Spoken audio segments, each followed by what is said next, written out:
सुमन अपने दादा दादी के साथ अपने वकील की कोर्ट में थाने पहुंची तो उसके माता पिता की आंखें फटी की फटी रह गई। इंस्पेक्टर साहब बाहर निकले। दोनों का कोर्ट का टाइम हो गया है।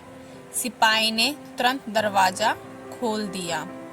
देखिए मैडम, आप ऐसा नहीं कर सकती, सुमन के विरुद्ध खड़े उस वकील ने कहा। मल्होत्रा जी, मैं क्या कर सकती हूँ और क्या नहीं बताने की जरूरत नहीं है, समझे आप अपना काम करिए। सुमन फिर गुस्से से बोली तो वह वकील चुपचाप खड़ा रह गया। अमन बोला, बेटा, तू हमारी बेटी होकर हमारे साथ ऐसे कैसे कर सकती है? सुमन गुस्से में बोली, कौन सी बेटी जिसे आप दोनों ने पैदा होते ही कचरे के डिब्बे में फेंक दिया था? वह आज सुमन शहर की जानी मानी वकील है, जिसके काम से प्रभावित होकर सरकार ने खुद उसे कई बार सम्मानित किया। अच्छे अच्छे वकील उसके आगे घुटने टेक देते हैं। पूजा और अमन को तो खबर भी नहीं थी। जिस बेटी को वह कचरे में फेंक आए थे, आज वही बेटी उनका काल बनकर उनके सामने आ जाएगी। पूजा बोली, अरे यह सब इनके कारण ही हो रहा है। हमने सोचा था कि मर गए होंगे। अब तक इतना सुनते ही सुमन ने गुस्से में दोनों को कसकर हाथ पकड़ा और घसीटते हुए पैदल ही अदालत ले जाने लगी। जिसने भी वह नज़ारा देखा वह हैरान रह गया। शायद ही किसी बेटी ने आज तक अपने माता पिता को ऐसी सजा दी होगी। दोनों को लेकर जब अदालत पहुंची तो अदालत में मौजूद सभी लोग खड़े रह गए। सुमन ने उन्हें कटघरे में खड़ा कर दिया। अपनी कुर्सी पर बैठकर जज साहब बोले, आप ऐसा सलूक नहीं कर सकते जब तक जुर्म साबित ना हो। सुमन बोली, चिंता मत कीजिए जज साहब, आज अदालत में सिर्फ न्याय होगा। आज एक पोती अपने दादा दादी की तरफ से अपने माता पिता के खिलाफ केस लड़ेगी और उन्हें ऐसी सजा दिलवाएगी कि दूर दूर तक कोई अपने माता पिता के साथ ऐसा करने से पहले 100 बार सोचेगा। अदालत में मौजूद सुमन को हैरानी से देखने लगे। अपनी पोती के इस जज्बे को देखकर अशोक जी, वह बीते दिनों में स्टेशन पर एक छोटा सा बैग ले बैठे थे। कभी एक छोटे से डिब्बे से मुरमुरे निकाल कर खाते, फिर उसे बंद कर बैग में रख देते। लगभग सुबह के 9 बजे वहाँ बैठे होंगे।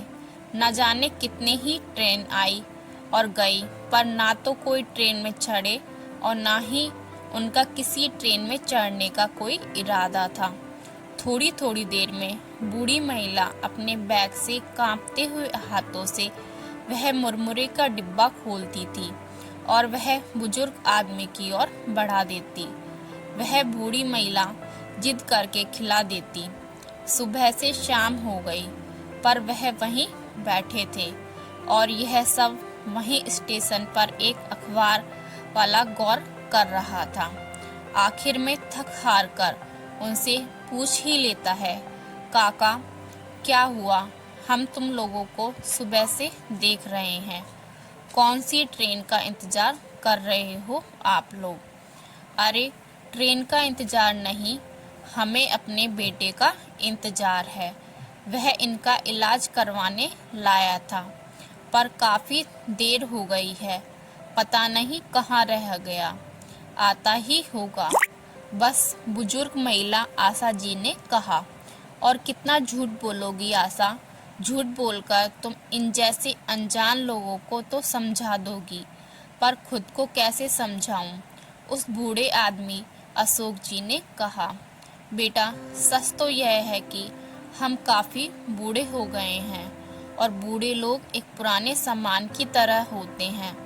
वह घर पर काम आते हैं, पर बाद में वह बस ऐसे ही कचरे के डिब्बे की तरह पड़े रहते हैं, या उनसे छुटकारा पा लिया जाता है, या फिर बस समझ लो हमारे साथ भी यही हुआ। हमें भी उस घर से कचरे की तरह छुट्टी दे दी गई। उस बूढ़े ने अखबार वाले से कहा, आपके बेटे का नंबर है क्या आपके पास? आप मुझे दे दीजिए, मैं उसे फ़ोन करके कहता हूँ। ऐसे कैसे छोड़ दिया उसने आप दोनों को?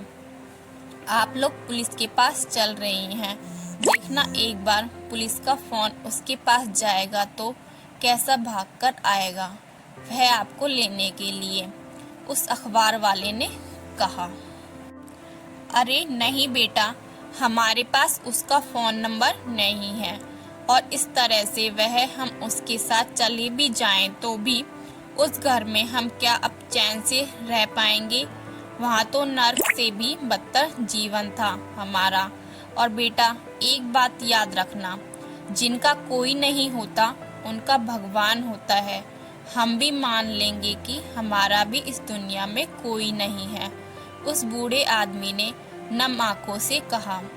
उन लोगों की आंखों में आंसू आ गए और उसने मन में सोचा, पता नहीं कितना अत्याचार होता होगा इन लोगों पर। विचारों में सच है, आजकल किसी का भरोसा नहीं। जिस बच्चे को जन्म और परवरिश देने के लिए माता पिता अपना खून पसीना एक कर देते हैं, उन्हीं माता पिता पर बच्चे इतना अत्याचार करते हैं। उसने अपने आंसू पहुँचे और दुखी मन से वहाँ से चला गया। थोड़ी देर बाद उन बुजुर्ग दंपत्ति के पास एक लड़की आती है और कहती है, दादाजी दादाजी, मैं सुमन आप लोगों के लिए आई हूँ। अशोक जी हैरान होकर बोले, हमारे लिए? हाँ, मुझे रमेश ने आप लोगों के बारे में बताया। न जाने कितने आप लोगों की तरह लोग ऐसे हैं जिनके बच्चों ने उन्हें ठुकरा दिया, पर वह अब एक साथ खुशी से जी रहे हैं, एक दूसरे का सहारा बनकर। आप भी मेरे साथ चलिए, आराम से चलिए, सुमन ने कहा। पर बिटिया तुम कौन और यह सब क्यों कर रही हो? आजकल तो स्वार्थ के बिना अपना बच्चा भी छोड़ जाता है, फिर तुम यूं अनजान लोगों की भलाई क्यों कर रही हो? अगर कोई स्वार्थ है तो वह भी बता दो। बिटिया, हम बुजुर्ग इतने प्रपंच समझने में असमर्थ हैं, हमें तो कोई भी उल्लू बना सकता है। सिर्फ तुम भी इसी इरादे से तो नहीं आई हो ना, उस बूढ़े आदमी ने कहा। दादाजी घबराइए मत, मैं पेशे से एक वकील हूँ और मेरा एक छोटा सा वृद्धाश्रम है जहाँ आपके जैसे बहुत से लोग हैं।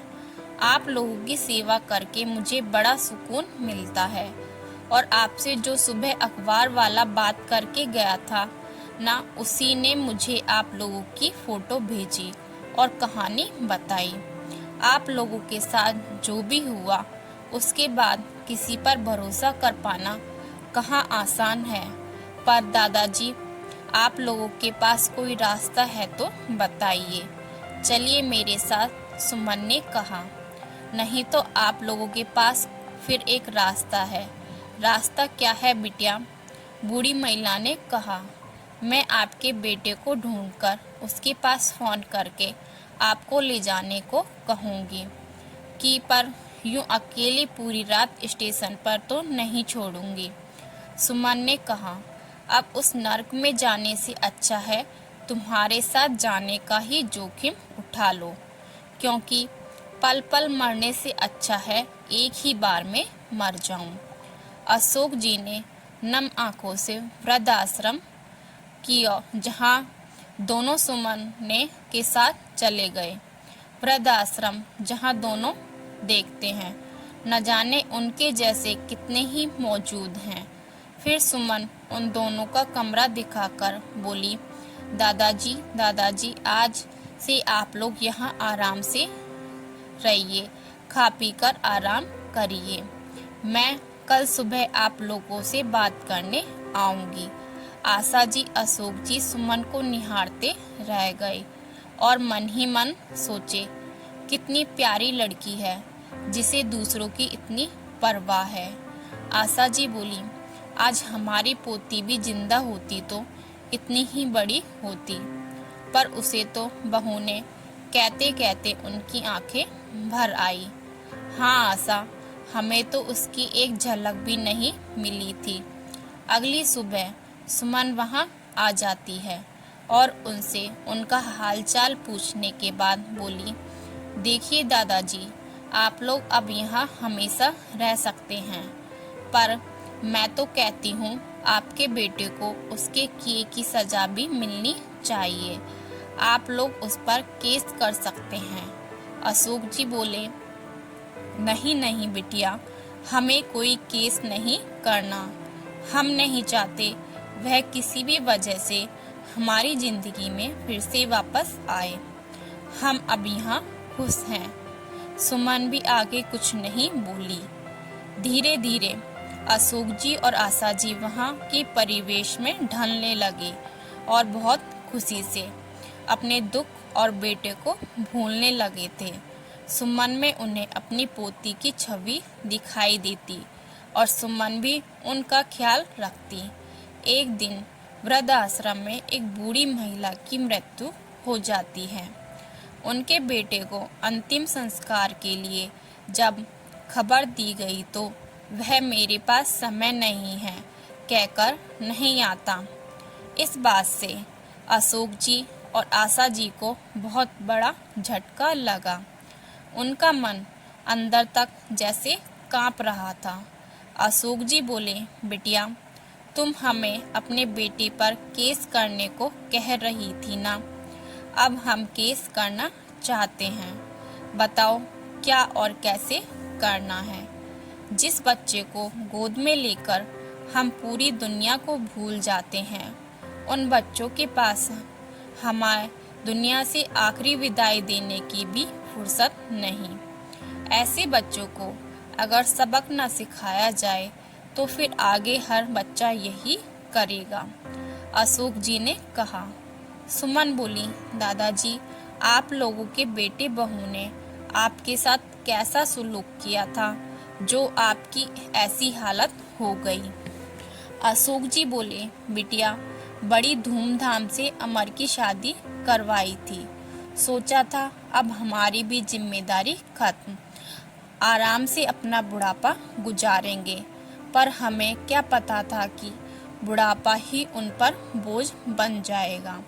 शादी के पूरे 2 साल बाद घर पर वापस लौटे थे। बहू बहुत ज़्यादा पढ़ी लिखी होने के कारण किसी को कुछ नहीं समझती थी।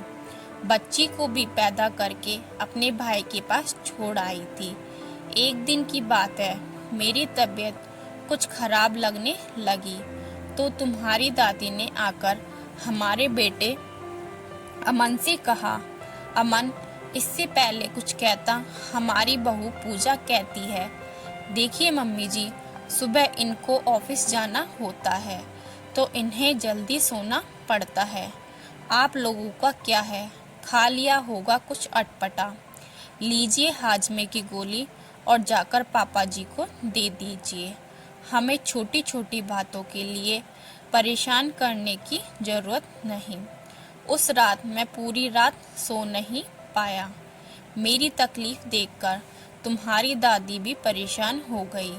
जब हमारे घर पूजा के माता पिता आए, फिर आशा जी बोली, एक दिन सुबह सुबह बिस्तर से उठाकर बोली, बाहर निकलो इस कमरे से, मुझे कमरे की सफाई करनी है। इससे पहले हम कुछ समझ पाते, झटपट सारे पर्दे उतारने लगी और हमारा सामान उठाकर बाहर फेंक दिया। बेटा, यह सब क्या है? अशोक जी ने अपने बेटे से बोले। बेटा बोला, पूजा के माता पिता आ रहे हैं तो आप लोगों का कमरा उनके लिए तैयार करवा रहे हैं, पर बेटा फिर हम कहाँ रहेंगे? मैंने पूछा।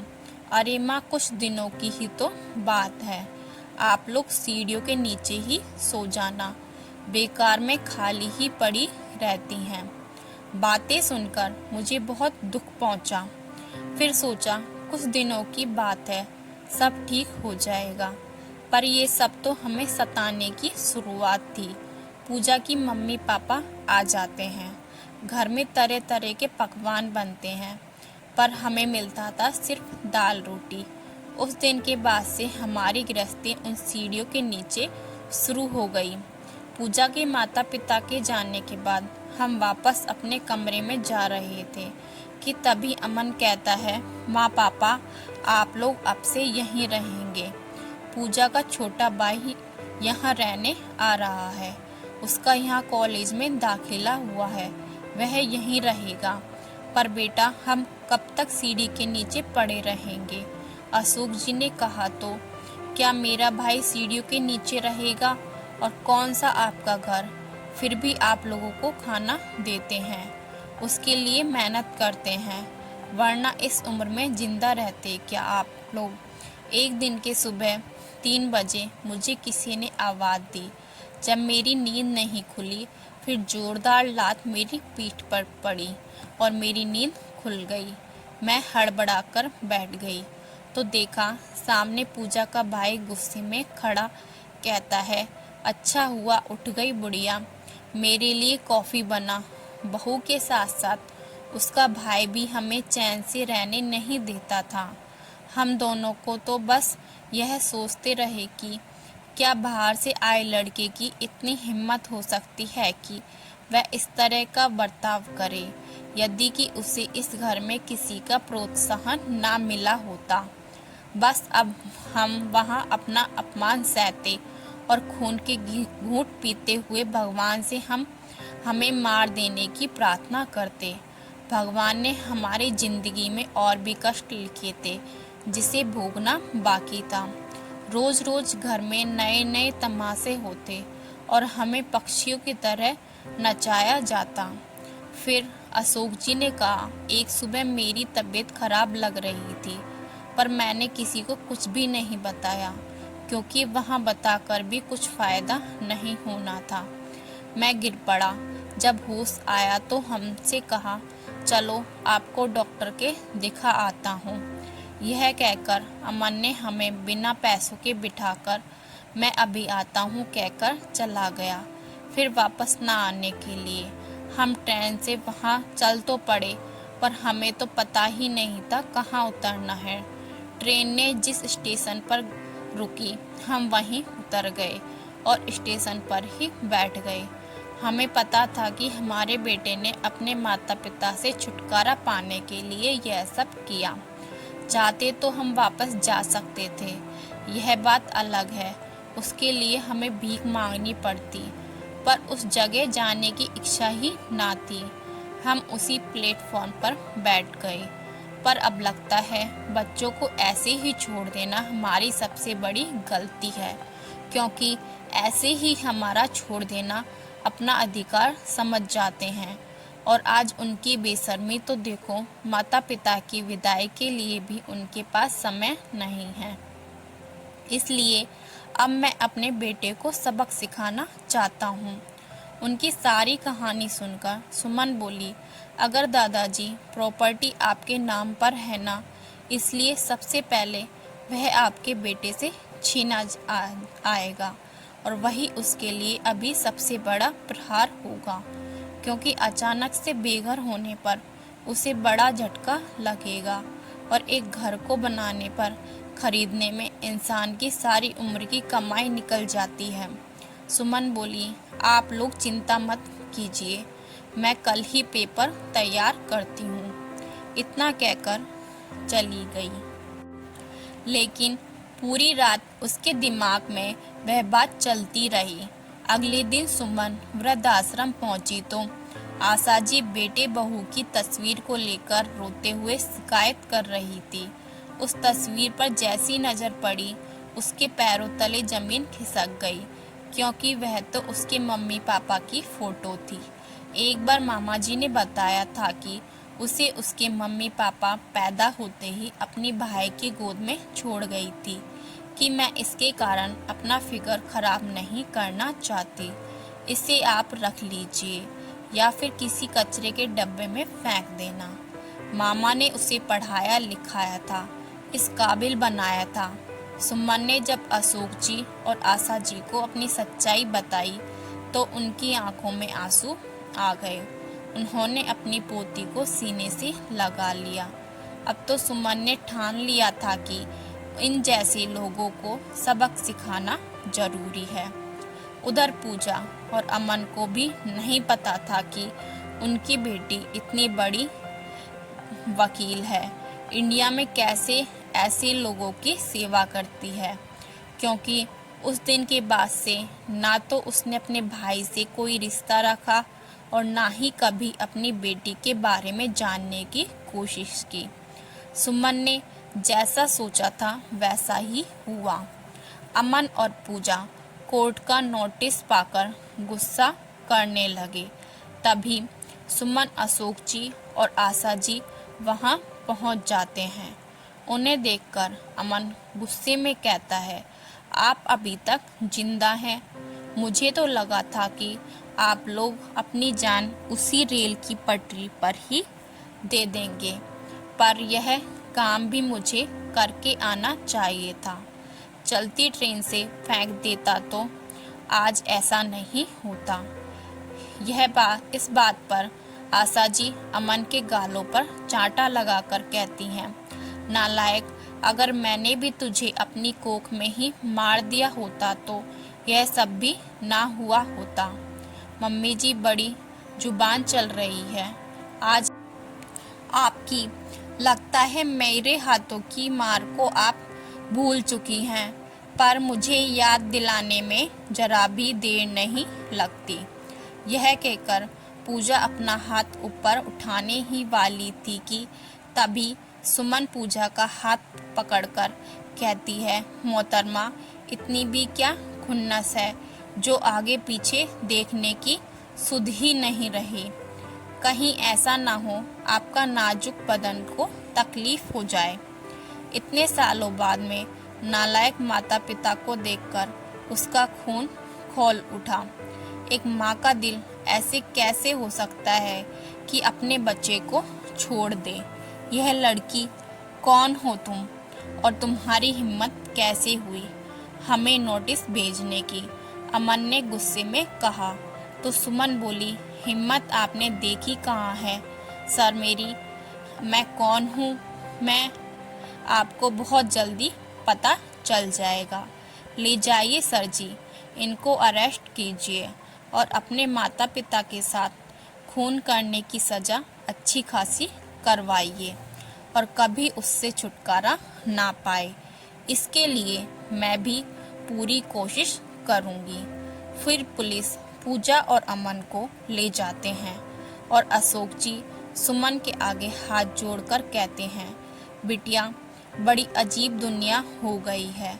आजकल बच्चे माता पिता को अपनी जिंदगी से निकाल बाहर फेंक रहे हैं, वहीं तुम्हारे जैसे बच्चे उन्हें सहारा दे रहे हैं।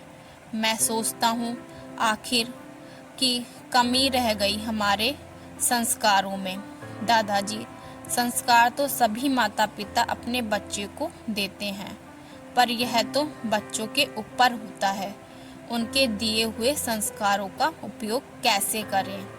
एक तरफ मेरी माँ और उसकी दूसरी तरफ मेरे मामा, जिन्होंने माँ से बढ़कर मुझे प्यार दिया। दोनों ही एक माँ की औलाद थी, लेकिन संस्कार दोनों के ही अलग। जब मुझे अपनी सच्चाई पता चली थी तो मैंने ठान लिया था कि इतने काबिल बनूंगी कि पूरा आसमान अपने कदमों में झुका दूंगी। न जाने कितने ही बुजुर्गों को देखा, बस फिर उनकी सेवा में अपना जीवन समर्पित करने का सोच लिया। सुमन ने अपनी आंखों में नमी के साथ कहा। आशीष जी ख्यालों से बाहर आए। सुमन ने कोर्ट में ऐसे ऐसे दाव लगाए, सब लोग बस उससे ही देख रहे थे। पूरी अदालत तालियों से गूंज उठी। सुमन ने 5 साल की सजा अपने माता पिता को दिलवाई। शायद ही पहले किसी बेटी ने अपने माता पिता के खिलाफ केस लड़कर उन्हें सजा दिलवाई हो। सुमन जी और अशोक जी ने अपनी पोती को गले से लगा लिया और सुमन उन्हें अपने साथ अपने घर ले गई। तो दोस्तों, अगर आपको हमारी कहानी पसंद आई हो तो लाइक, शेयर एंड सब्सक्राइब करिएगा।